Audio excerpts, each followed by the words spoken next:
you can already feel the tension building for October 22nd. The Boston Celtics against the Philadelphia 76ers, one of the oldest and most emotional rivalries in basketball. Every time these two teams share the court, it feels like more than a regular season game. It feels like a test of identity. For the Celtics, it is about proving that their rise to the top was no accident. For the Sixers, it is about pride, redemption, and maybe survival. Both cities live and breathe this matchup, and when the ball goes up, history always finds a way to step onto the floor.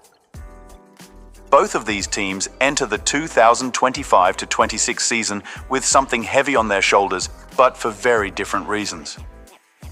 The Celtics are coming off another deep playoff run, yet the whispers remain that they have all the talent in the world, but still lack that killer instinct when it truly matters.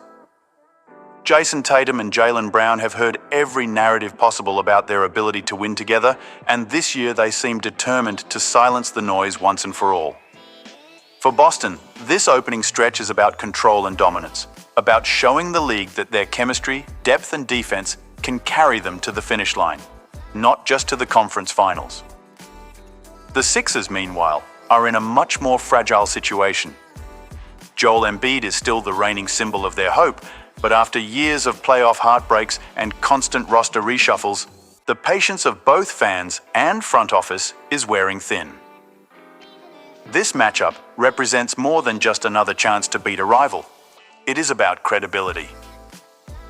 If the Sixers can go into TD Garden and steal one, it changes the conversation immediately. It would say that their new system, their new energy, and maybe even their belief in each other still mean something. Lose badly, and the questions about direction, leadership, and mentality will grow louder than ever. The Celtics want to make a statement that they are still the best team in the East.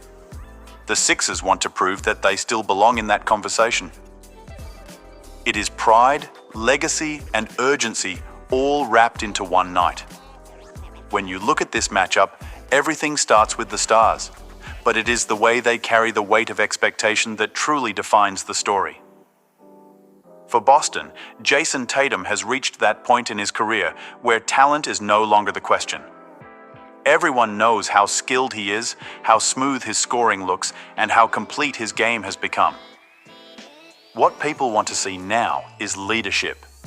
Can he be the emotional engine of this team when things get tight? Can he be the one who imposes his will on games that matter? Alongside him, Jaylen Brown continues to be the silent force that keeps Boston balanced. His defense, athleticism, and ability to attack mismatches will be essential in a matchup like this one, especially against a team that loves to isolate and break rhythm. The addition of Jrue Holiday gives Boston an extra layer of stability. His calm under pressure, his defensive instincts, and his experience make him the kind of player who changes the personality of a team without needing the spotlight. For the 76ers, everything begins with Joel Embiid. He is the heart of the franchise, the reigning MVP, and also the most scrutinized star in the league. Every game for him feels like a referendum on what he can achieve. Against Boston, it becomes even more personal. The Celtics have frustrated him for years with their ability to rotate, double, and wear him down. How he responds will say everything about his mindset this season. Tyrese Maxey will also be under the microscope.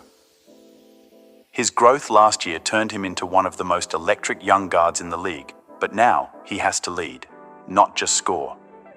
If he can control tempo, find his spots, and hit big shots when the defense collapses on Embiid, the Sixers will have a real chance.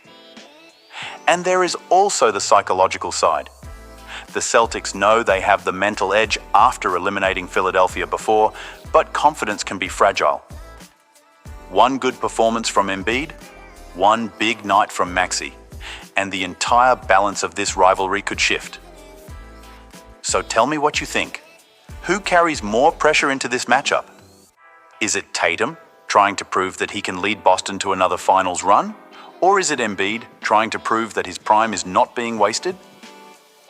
Share your take in the comments, because pressure always reveals who really wants it.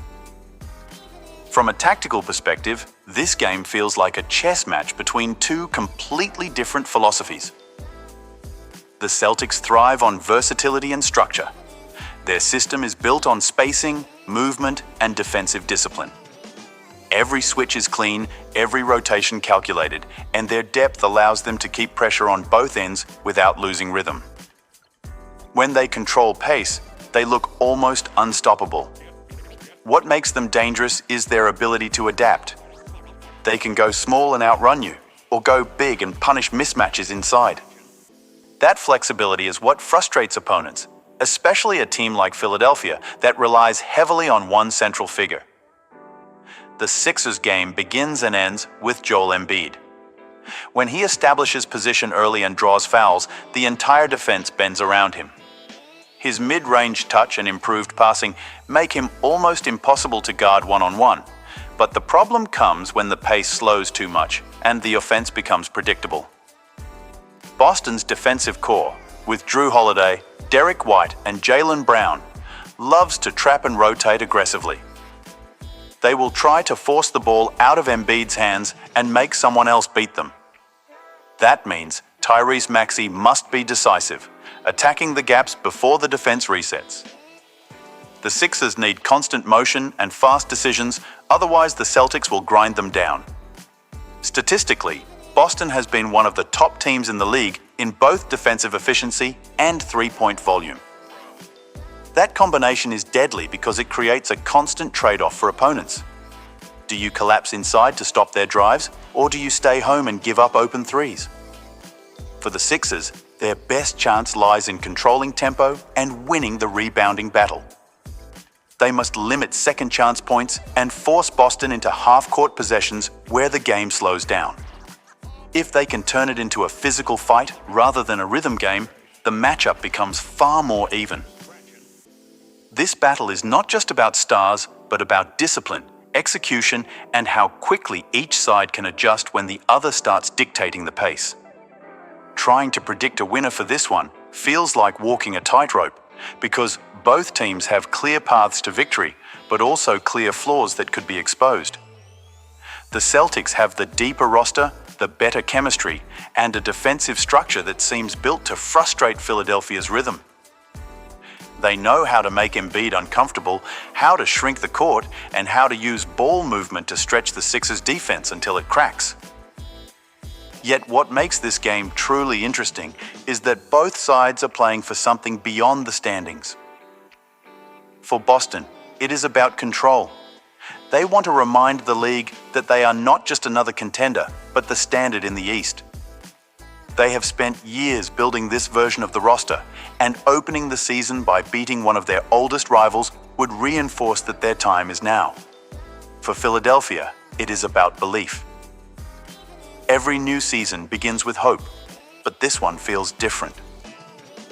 After another summer filled with questions about chemistry and leadership, this game is a chance to rewrite the story, even if only for a night. A win in Boston would silence critics, boost morale, and remind everyone that Embiid is still one of the most dominant forces in basketball.